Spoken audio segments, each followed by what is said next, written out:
അവർ പഴങ്ങൾ മുറിക്കാൻ തുടങ്ങിയ സമയം സുലൈഖ യൂസുഫ് നബിയോട് അവർക്കിടയിലൂടെ കടന്നു പോവാൻ പറഞ്ഞു. സുലൈഖയുടെ കൽപ്പന മാനിച്ച് യൂസുഫ് നബി അവർക്കിടയിലൂടെ കടന്നു പോയി. യൂസുഫ് നബിയുടെ അപാരമായ സൗന്ദര്യം കണ്ട് അവർ പരസ്പരം മറന്നുപോയി. പഴങ്ങൾക്കൊപ്പം തങ്ങളുടെ കൈവിരലുകളും അവർ മുറിച്ചു. യൂസുഫ് നബിയുടെ സൗന്ദര്യത്തിൽ ലയിച്ച അവർ വേദന അറിഞ്ഞില്ല. അവർ തങ്ങളിലേക്ക് യൂസുഫ് നബിയുടെ ശ്രദ്ധ തിരിക്കാൻ ആവുന്ന വിധമെല്ലാം ശ്രമിച്ചു. ഇതെല്ലാം കണ്ടു നിന്ന് സുലൈഖ അവരോട് പറഞ്ഞു, ഞാൻ കാമിച്ചുവെന്ന് പറഞ്ഞ് നിങ്ങൾ എന്നെ കുറ്റപ്പെടുത്തിയ യുവാവാണിത്. ഇപ്പോൾ നിങ്ങൾ ഇദ്ദേഹത്തെ കണ്ടപ്പോൾ എന്തെല്ലാം ചെയ്തു? സ്വബോധം നഷ്ടപ്പെട്ട് നിങ്ങൾ നിങ്ങളുടെ കൈവിരലുകൾ പോലും മുറിച്ചു. ഇവനെ ഞാൻ കാമിച്ചുവെന്നത് സത്യം തന്നെ, എന്നാൽ ഇവൻ അതിന് വഴങ്ങില്ല. നിശ്ചയം ഞാൻ കൽപ്പിച്ചത് ഇവൻ ചെയ്തില്ലെങ്കിൽ ഇവൻ നിത്യനായി ജയിലിൽ കിടക്കേണ്ടി വരുമെന്ന് ഞാൻ ഉറപ്പിച്ചു പറയുന്നു. തൻ്റെ ഭാര്യയുടെ കഥകൾ പട്ടണത്തിലാകെ പരന്നപ്പോൾ മന്ത്രി അപമാനത്തിൽ നിന്ന് രക്ഷപ്പെടാനും കുറേ കാലത്തേക്ക് സംഭവം ജനങ്ങളുടെ മനസ്സിൽ നിന്ന് മാറ്റാനും വേണ്ടി യൂസുഫ് നബിയെ കുറ്റക്കാരനാക്കി ജയിലിൽ അടച്ചു. യൂസുഫ് നബി നിരപരാധിയാണെന്നും സർവരാലും തെളിഞ്ഞിട്ടും മന്ത്രിയുടെ ബന്ധുക്കൾ യൂസുഫ് നബിയുടെ ശിക്ഷ ശരിവെക്കുകയായിരുന്നു. എന്നാൽ യൂസുഫ് നബിക്ക് ഇതിൽ യാതൊരു പരിഭവവും ഉണ്ടായിരുന്നില്ല. ഒരു നിലയ്ക്ക് യൂസുഫ് നബി ആഗ്രഹിച്ചതും ഇത് തന്നെയായിരുന്നു. സുലൈഖ തൻ്റെ ഇംഗിത സന്ധ്യമാക്കുന്നതിനെ വെല്ലുവിളിച്ചപ്പോൾ തന്നെ യൂസുഫ് നബി ഗ്രഹവാസം ആഗ്രഹിച്ചിരുന്നു. കാരണം അവർ ഗണിക്കുന്ന സുഖസമ്പൂർണമായ മണിയറയേക്കാൾ അദ്ദേഹം ഇഷ്ടപ്പെട്ടത് ജയിലായിരുന്നു. എൻ്റെ നാഥ, അവർ എന്നെ എന്തിലേക്ക് ക്ഷണിക്കുന്നുവോ അതിനേക്കാൾ ജയിലാണ് എനിക്ക് പ്രിയങ്കരം. അവരുടെ തന്ത്രം നീ എന്നിൽ നിന്ന് തിരിച്ചുവിടാത്ത പക്ഷം ഞാൻ അവനിലേക്ക് ആകൃഷ്ടനാവുകയും വിവരമില്ലാത്തവരിൽ പെട്ടുപോവുകയും ചെയ്യും. അങ്ങനെ യൂസുഫ് നബി വിശ്വസ്തയും സദാചാരവും പുലർത്തിയത് അന്യായമായ ജയിലിൽ ശിക്ഷ അനുഭവിക്കേണ്ടി വന്നു.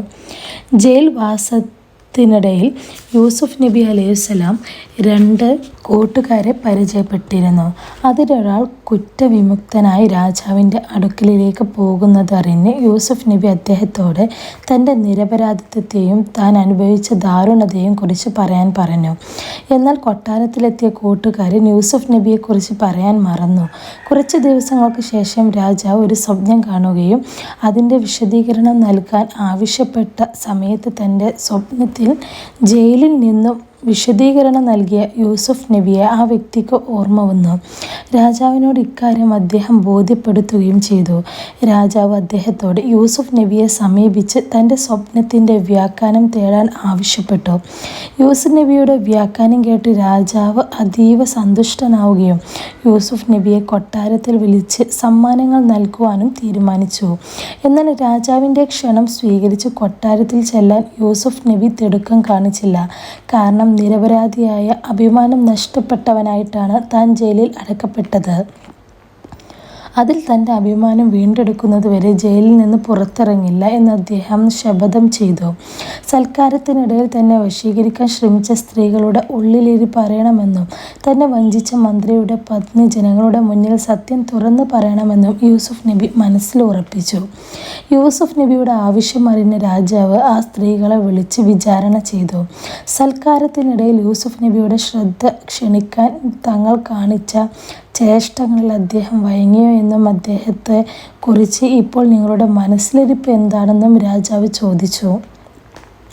തങ്ങളുടെ അനുനയ ശ്രമങ്ങൾക്കൊന്നും തന്നെ അദ്ദേഹം വഴിപ്പെട്ടിട്ടില്ലെന്നും മാത്രമല്ല അദ്ദേഹം മാന്യനും ശുദ്ധനുമാണെന്ന് അവർ പറഞ്ഞു. യൂസുഫിൻ്റെ സൗന്ദര്യം കണ്ട് താനാണ് യൂസുഫിനെ വശീകരിക്കാൻ ശ്രമിച്ചതെന്ന് മുമ്പ് കൂട്ടുകാരികൾക്ക് മുന്നിൽ തുറന്ന് സമ്മതിച്ച സുലൈഖയ്ക്ക് തൻ്റെ വാക്കിൽ നിന്ന് പിന്മാറാൻ കഴിഞ്ഞില്ല.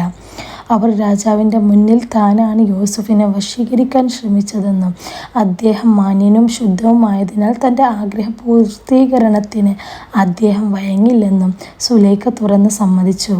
എന്നാൽ മാന്യനും ശുദ്ധ പ്രകൃതിനുമായ ഒരു യുവാവിനെക്കുറിച്ച് തെറ്റായ ആരോപണം ഉന്നയിച്ച് ജയിലിലടക്കാൻ താൻ കാരണക്കാരിയായതിനാൽ സുലൈഖ മാനസാന്തരപ്പെടുകയും അവർ അതിൽ പശ്ചാത്തപിക്കുകയും ചെയ്തു.